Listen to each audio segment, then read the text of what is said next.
गणपति देवा। राधे राधे। ओम नमो भगवते रुद्राय। कार्तिक का महीना अब अपने अंतिम पड़ाव में है। कार्तिक का मास पूर्ण हो जाएगा 5 नवंबर को।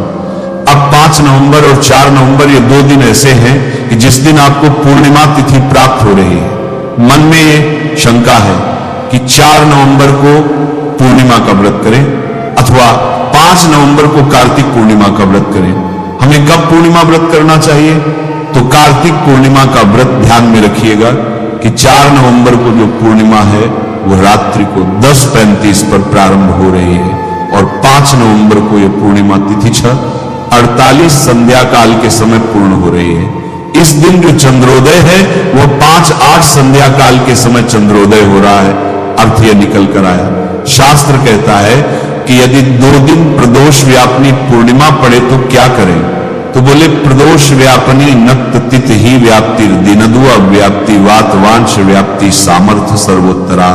अर्थात कि शास्त्र कहता है कि यदि आपको प्रदोष व्यापनी तिथि कम मिलती हो तो आपने पहले ही दिन पूर्णिमा व्रत करना चाहिए, किंतु यदि अगले दिन भी आपको पूर्णिमा तिथि पर्याप्त रूप से मिल रही है तो आपने अगले ही दिन उदय व्यापनी तिथि में पूर्णिमा का व्रत करना चाहिए और चंद्रोदय तक पूर्णिमा तिथि व्याप्त रहनी चाहिए।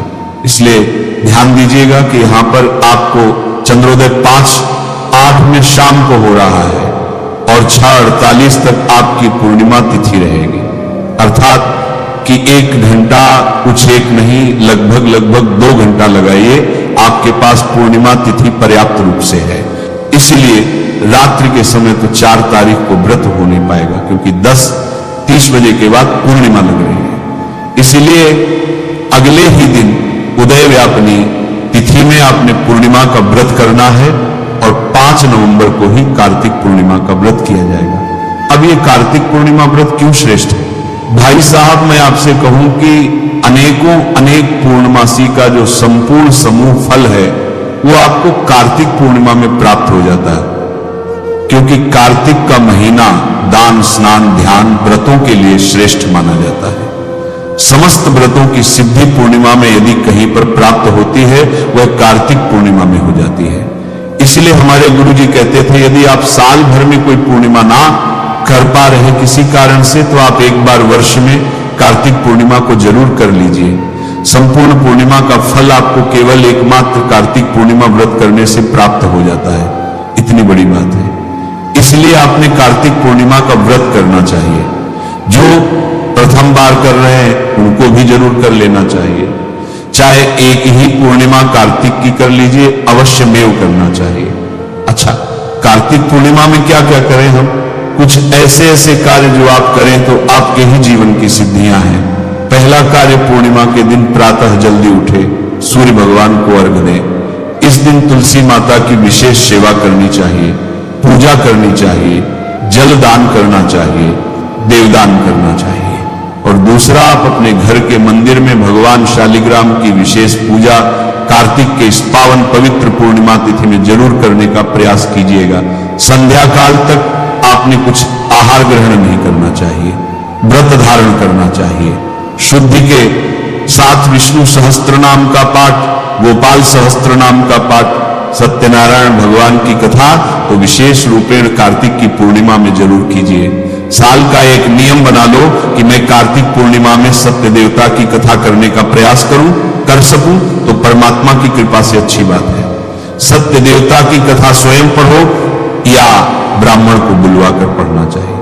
विशेष रूपण कार्तिक पूर्णिमा में आपने केले के वृक्ष में दीपदान, पीपल के वृक्ष में दीपक, बेल वृक्ष में दीपदान, शिवालय में जाकर दीपदान करना चाहिए। और कार्तिक की पूर्णिमा में शिवालय में दीपदान करने का इतना बड़ा फल है, मैं आपको अगली वीडियो में बताऊंगा। लेकिन सच मानेंगे, सुनेंगे तो आपके भी रोंगटे खड़े हो जाएंगे। इतना बड़ा फल है कार्तिक पूर्णिमा में शिवालय में दीपदान करने का। क्या है आने वाली वीडियो में बताऊंगा। संध्या काल के समय आपने पूजन कर लिया, सत्य देवता का पूजन जरूर करना चाहिए। जब चंद्र उदय हो जाए तो आप एक पानी की प्रात लीजिए, पानी की प्रात में आपको चंद्रमा की छांव दिखाई देगी। ये कार्य आपने छत में बैठकर करना है। यदि आपकी छत की व्यवस्था है तो आप एक परात में पानी भरिए, उसमें चंद्रमा की छांव दिखाई देगी। उसमें ही आपने एक लोटे में जल में दूध डालना है और चंद्रदेव को अर्घ्य देना है। चंद्रदेव को अर्घ्य देने के तदुपरांत आपने चंद्रमा को घृत का दीप लगाना है, घी का दिया लगाना है और घी का दिया लगाकर आपने चंद्रमा को प्रणाम करना चाहिए। चंद्रमा को प्रणाम करना चाहिए। अर्घ देने का मंत्र मैं आपके स्क्रीन में दे रहा हूं।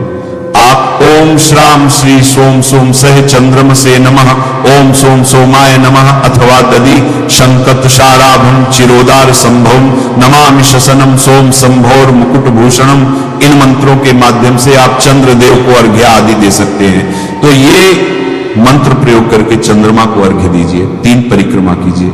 घृत का दीपदान आप चंद्रमा के लिए कीजिए। प्रार्थना कीजिए कि मेरे घर में सदैव मनो शांति बनी रहे, क्योंकि चंद्रमा मन के स्वामी है। चंद्रमा मनसो पूर्णमास्या शशिपति, क्योंकि पूर्णमासी के जो देवता है वह चंद्रमा है। इसलिए चंद्रमा को विशेष पूजन करना चाहिए। चंद्र पूजन इत्यादि करने के तदुपरांत फिर आपको भोजन ग्रहण करके अपनी पूर्णिमा का व्रत पूरा करना चाहिए। पूर्णिमा का व्रत सफल कब होता है? होता है जब आप 3 कार्य करते हैं। 3 कार्य, पहला कार्य स्नान, दूसरा कार्य अर्घ्यदान, तीसरा कार्य आप अपने हाथों से दान पुण्य कर दें। तो इन 3 कार्यों से आपका पूर्णिमा व्रत सफल हो जाता है। आशा करता हूं कि 3 कार्य पूर्णिमा में कर सको, अच्छी बात है। पूर्णिमा का नियम ले चलो और जैसा जैसा शास्त्रोक्त विधान से मैंने आपके सामने प्रस्तुत किया, उन विधि के माध्यम से आप पूर्णिमा करने का प्रयास कीजिए। 5 नवंबर कार्तिक पूर्णिमा दिन याद कर लीजिएगा। ये दिन, ये अवसर बार बार प्राप्त नहीं होता है साहब। इसलिए पूर्णिमा में जहां भक्त चंद्रमा का पूजन करेगा, विष्णु भगवान का पूजन करेगा, पूर्णिमा का व्रत करेगा, सत्य देवता की कथा करेगा, वहीं पर एक शिव भक्ति क्या करेगा? शिव भक्त का जीवन, भगवान शिव है, शिव भक्ति की आत्मा भगवान शिव है। इसलिए शिव ही सब कुछ है, शिव ही सर्वे सर्वा है। एक शिव भक्त के लिए शिव से बढ़कर कोई दूसरी आस्था नहीं, कोई दूसरा रास्ता नहीं। इसलिए शिव के भक्त को शिव शिवालय में जाकर पूर्णिमा के दिन में ऐसा क्या करना चाहिए कि केवल वो अपना नहीं, अपने कुल का नहीं, अनेक प्रकार के जीव जंतुओं का जो अनेक प्रकार के तुच्छ योनि में पड़े हैं, उनका भी वो उद्धार कर डाले।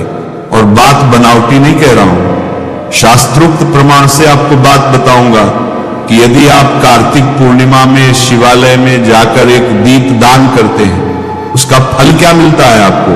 सुनिए ध्यान से। लिखा हुआ है कि पौर्णमास्याम तो संध्यायाम कर्तव्यास त्रिपुरोत्सव व्यादनेन मंत्रण प्रदीप सुरालय कीटा पतंगा मकास वृक्षा जल स्थले विचती जीवा दृष्टवा प्रदीपम नच जन्म भागिनो भवंत नित्यम स्वपजाह विप्रा। क्या बात लिखी है, इतना सुंदर कहा है कि यदि पूर्णमासी की संध्या काल के समय कर्तव्यस्थ त्रिपुरोत्सव, त्रिपुरोत्सव का भावार्थ है कि कार्तिक पूर्णिमा के दिन भगवान श्री देवाधिदेव महादेव ने तारकासुर के 3 पुत्र विद्युतमाली, तारकाक्ष और कमलाक्ष, इन तीनों का वध किया था। आर्क कर समझो महादेव ने भूत, इन तीनों को त्रिपुरासुर कहा जाता था। त्रिपुरासुर वध करने के कारण भगवान शिव का नाम त्रिपुरारी पड़ा था। इसलिए कार्तिक पूर्णिमा के दिन तीनों का वध किया था। तो शास्त्र कहता है कि कार्तिक पूर्णिमा के दिन जो त्रिपुरोत्सव मनाता है, अर्थात शिवालय में जाकर बाबा को पहले जल चढ़ाता है, शिव नाम का उच्चारण करता है और संध्या काल के समय प्यारा सा एक दीपदान शिवालय में करके आता है, क्या होगा? बोले अपनी मुक्ति होगी, पितरों को धन्य कर देगा। लेकिन सबसे बड़ी बात बोले कीटा पतंगा मशकास वृक्षा जले स्थले विचरती जीवा दृष्टवा प्रदीपम नच जन्म भागिनो भवंत नित्यम सोपचाह विप्रा। कितनी सुंदर बात है। लिख दिया है कि जो भी जीव जंतु आपके उस दीप को देख लेते हैं, जो आपने दीप शिवालय में जाकर दान किया था, उस दीप का दर्शन करने से बोले कोई कीट है, पतंग है, मच्छर है, वृक्ष है, जल स्थल में कोई भी विचरने वाला प्राणी प्राण यदि उस शिवालय में जलते हुए दीप का दर्शन कर ले तो बोले उसका पुनर्जन्म नहीं होता और वह स्वपच योनि से तर कर मानो कि विप्र समान ब्राह्मण के तुल्य हो जाता है। इतना श्रेष्ठ फल है पूर्णिमा में शिवालय में जाकर दीप दान करने का, तो चूकना क्यों है।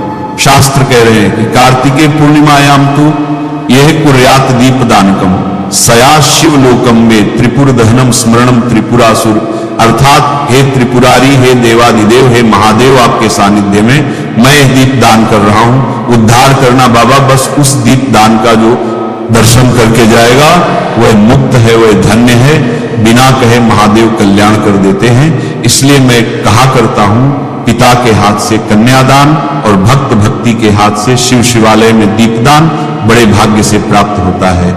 इसलिए यह कार्य जरूर कीजिएगा। कल्याणकारी कार्य है, मोक्षकारी कार्य है जीव जंतुओं के लिए भी।